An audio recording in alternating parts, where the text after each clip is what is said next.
जैसा कि एक हमारी एक नियमित परंपरा है, अक्सर महीने में 2-3 ऐसे हम इंटरव्यूज़ करवाते हैं कि हमारे बैच में ही सेलेक्ट आपके सीनियर जो हैं वो आपके बीच में उपस्थित हों और अपनी एक रणनीति जो है आपके सामने रखें।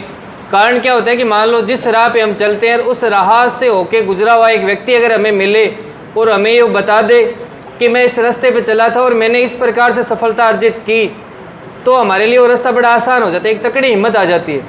अध्यापक हमेशा वहाँ खड़ा रहता है, वो बात बोलता है, उस पर हमें थोड़ी सी बात जो है वो कम जो है वो हजम होती है, पर उसी रास्ते से निकले हुए व्यक्ति अगर वो बात कहे कि मैं स्कूल व्याख्याता बना, मैंने तो 6 महीने काम किया था और मैंने 2-3 किताबें पढ़ी और मैंने शेड्यूल टेस्ट जो है 3 या 4 रिवीजन दिए और मेरा सिलेक्शन हो गया, तो हमें हिम्मत आ जाती है कि चलो 3-4 शेड्यूल टेस्ट तो मैंने भी कंप्लीट कर लिए हैं, मेरा भी स्कोर चल रहा है, इस किताब को मैंने भी इतना पढ़ लिया है। तो हमारे बीच में जिनको मैं प्रथम बैच के विद्यार्थी बोलता हूँ, श्री प्रेम सिंह जी गौड़ हमारे बीच में उपस्थित है, तो तालियों की गड़गड़ाहट के साथ में प्रेम सिंह जी का हम स्वागत करेंगे।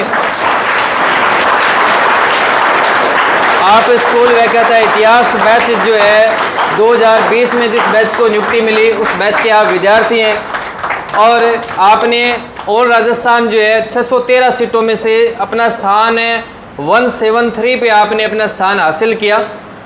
ईडब्ल्यूएस कैटेगरी से आते हैं, फिर भी आपने अपना सिलेक्शन जो है कहीं ये मन में एक सॉफ्ट कॉर्नर नहीं रखा कि मैं ईडब्ल्यूएस कैटेगरी में आता हूँ इसलिए मुझे कम मेहनत करनी है।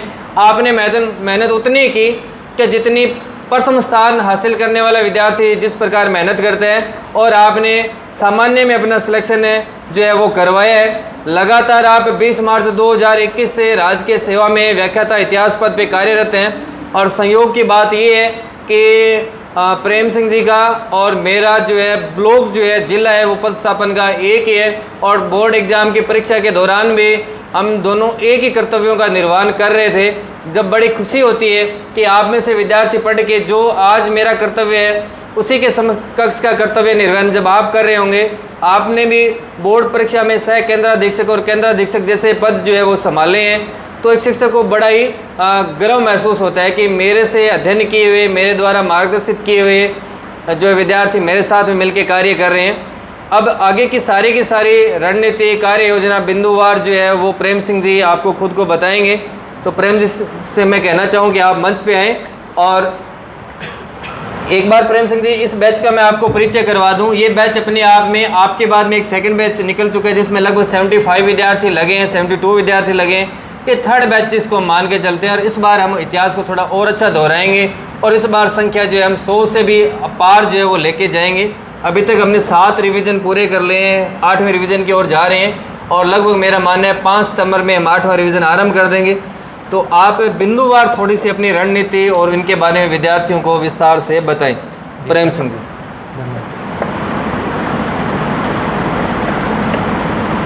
सर्वप्रथम विद्या के इस मंदिर में माँ सरस्वती के श्री चरणों में सादर वंदन। उसके बाद में आज जिनकी बदौलत आपके सामने मैं यहाँ खड़ा हूँ, गुरुजी सुमेर सिंह जी शेखावत के श्री चरणों में भी वंदन। मैं अपना परिचय देना चाहूँगा। मेरा नाम प्रेम सिंह गौड़, मैं अभी वर्तमान में व्याख्याता इतिहास के पद पर पदस्थापित हूँ और मेरी पोस्टिंग जो है राजकीय उच्च माध्यमिक विद्यालय 5 PhD ब्लॉक गड़साना में है। गुरुजी के जस्ट पास में ही, अभी भी इनके सानिध्य में ही हूँ, बस फासला है तो 2-4 किलोमीटर का है। मेरा जो पदस्थापन है वो 20 मार्च 2021 को हुआ, तब से निरंतर मैं वहीं सेवाएं दे रहा हूँ। और 2018 की जो भर्ती थी जिसका परिणाम 2020 में आया, उसमें ऑल ओवर राजस्थान 613 में से 173वीं रैंक मेरी रही। तो इस सफलता के पीछे भी कहीं ना कहीं गुरुजी का बहुत बड़ा योगदान रहा है, क्योंकि जब पहली बार मैं गुरुजी से जुड़ा, बात है 2016 की, जब मैं सेकंड ग्रेड की तैयारी कर रहा था, तो पहली बार सर से मैं मिला। उसके बाद में इनके सानिध्य में तैयारी करने का मुझे जो अवसर मिला, नवंबर 2018 में पहली बार मैं सर से जुड़ा। तो सर हमारे बेंच संचालक थे, इन्हीं के सानिध्य में रहकर मैंने तैयारी शुरू की। पहली बार पहले दिन जब मैं क्लास में आया तो आप ही की तरह डेली टेस्ट होता था 60% वाला। पहला मैंने टेस्ट दिया, मेरे नंबर थे 29, और वहाँ जो मेरे साथी बैठे थे उनमें से कुछ यहाँ भी बैठे होंगे, तो उनके नंबर आ रहे थे 60 में से 58, 59, 57। तो उनको देख के मुझे लगा कि अपने बस की बात नहीं है, इतिहास मेरे को आता ही नहीं है। लेकिन एक मेरा प्लस पॉइंट भी था, वो ये था कि जो प्रथम पेपर है वो मेरा स्ट्रॉन्ग था। क्यों स्ट्रॉन्ग था? क्योंकि मैंने 2 बार लगातार सेकंड ग्रेड की तैयारी की थी, उससे मेरा पहला पेपर अच्छा हुआ। उसके बाद में बस में आता और चला जाता, वो बात नहीं थी कि मैं मन से तैयारी कर रहा था, क्योंकि नवंबर में ज्वाइन किया और जनवरी में पेपर होना था, जनवरी 2019 में, लेकिन वो पेपर समय पे नहीं हो पाया और आगे हो गया। अब मुझे एक अवसर मिला, फिर भी मैंने उसकी तरफ ध्यान नहीं दिया। अब मार्च के आसपास सेकंड ग्रेड के 2 गुना रिजल्ट आने शुरू हो गए। तो उन 2 गुना रिजल्ट्स के दौरान मेरे एक साथी का हिंदी से सेकंड ग्रेड में चयन हो गया। अब मेरे अंदर भी जो मेरी अंतरात्मा थी उसने चोट की कि तू कहाँ रह गया।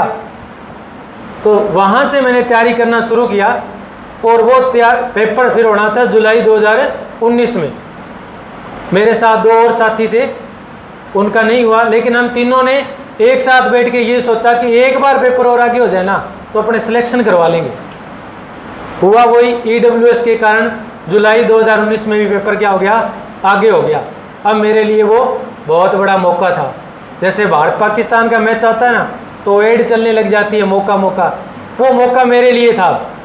तो मैंने फर्स्ट पेपर पे ध्यान ना देके उसको बहुत कम ध्यान दिया, पूरा का पूरा ध्यान किस पे लगा दिया, इतिहास विषय पर। और उन 6 महीनों में ज़बरदस्त तैयारी की। पहले जो मैंने टेस्ट दिए उनमें मेरी कभी भी टॉप 100 में रैंक नहीं आई थी। जो नवंबर 2018 से जुलाई 2019 तक जो मैंने टेस्ट दिए थे, टॉप 100 में मेरी रैंक नहीं थी, सिर्फ एक बार 64वीं रैंक आई थी। लेकिन जुलाई 2019 के बाद में दिसंबर 2019 तक कभी मैं टॉप 50 से बाहर नहीं गया इतिहास विषय में। उसके बाद में मैं बात करूं कि एक संस्था के प्रति आपका विश्वास, एक गुरु के प्रति आपका विश्वास कितना जरूरी है। जिस प्रकार से एक योद्धा युद्ध लड़ने के लिए जब निकलता है तो उसे किस पे विश्वास होता है? अपने हथियारों पे। जैसे अर्जुन को किस पे विश्वास था? अपने धनुष पे था, क्योंकि वो सबसे बड़ा धनुर्धर था।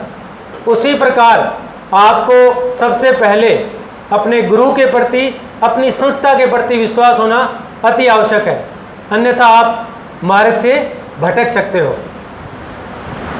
उसके बाद में मैं बात करूं कि अध्ययन के साथ साथ मैंने विभिन्न कोचिंग सेंटर्स में अध्यापन भी करवाया। इससे मेरी एक तो ये समस्या रही कि मैं आर्थिक रूप से घर वालों पर निर्भर नहीं रहा। दूसरी सबसे बड़ा मेरा जो प्लस पॉइंट था ये था कि मैंने जो अध्यापन करवाया वो भी इतिहास विषय का करवाया।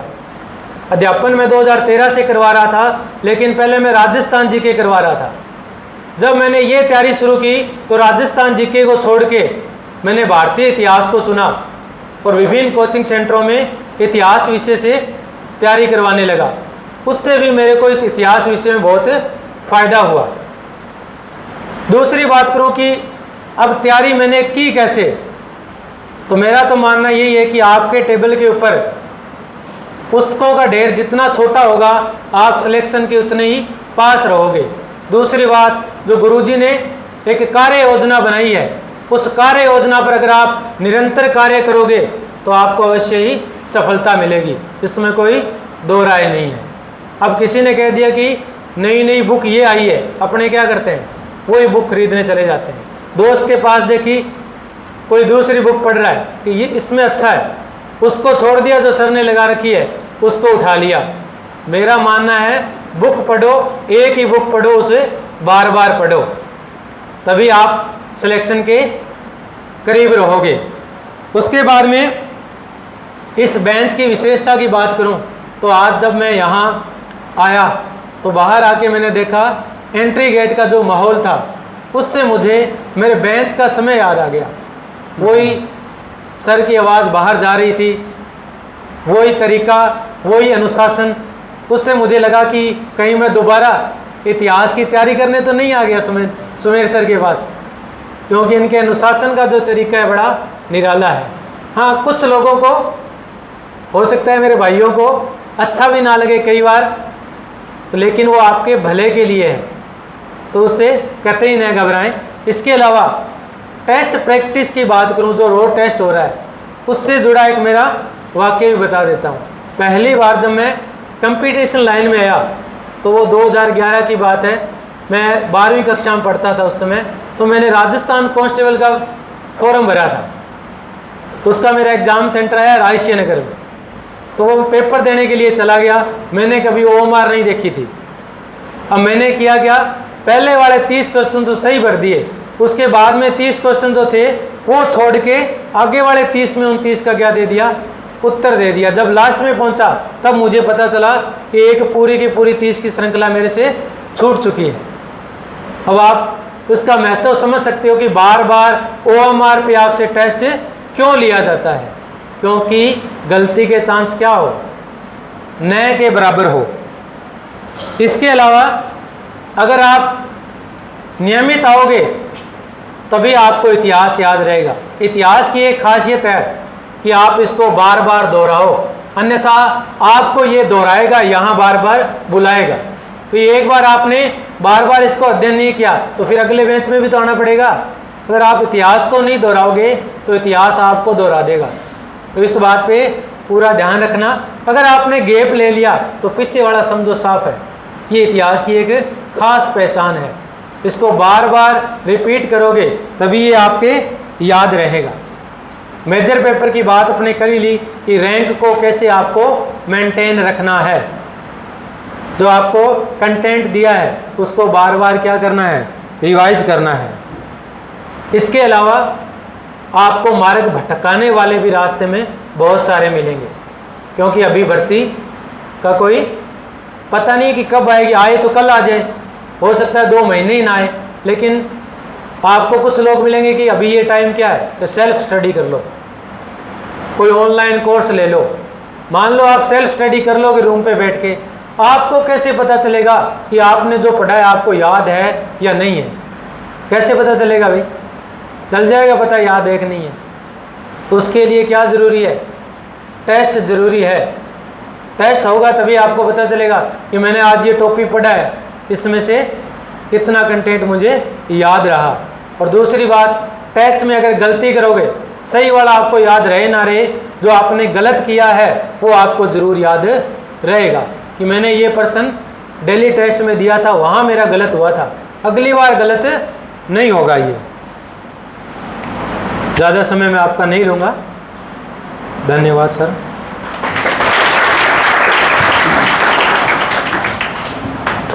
प्रेम जी ने जो सारगर्भित बातें आपको बताई, अगर उन बातों पे गौर की जाए ना, उन बातों पे गौर की जाए तो सारा का सारा निचोड़ उन बातों के अंदर है। घूम फिर के बात एक ही आती है, आपका सिलेक्शन, मैं अक्सर एक बात बोलता हूँ, आपका सिलेक्शन स्वाध्याय जो है, जो आप सुनते हैं कि ऐसा यहाँ लिखा हुआ है, मैं इस संस्था का बड़ा कोई रोल नहीं मानता। यहाँ तो नाम कुछ भी लिख दें, ये तो यूँ ही उपजा हुआ नाम है ना।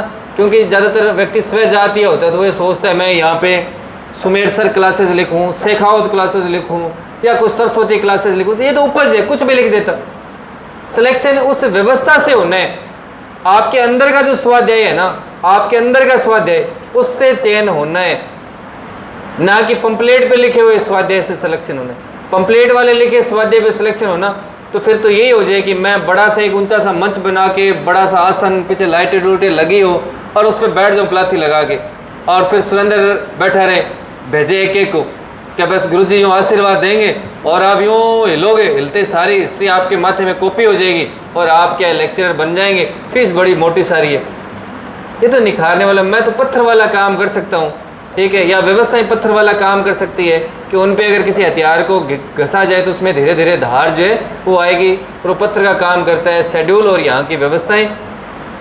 तो आप इन बातों पे गौर फरमाएंगे और नियमित रूप से जुड़ के कार्य करेंगे और प्रेम जी की तरह यहाँ से व्याख्याता इतिहास बन के आप यहाँ से निकलेंगे।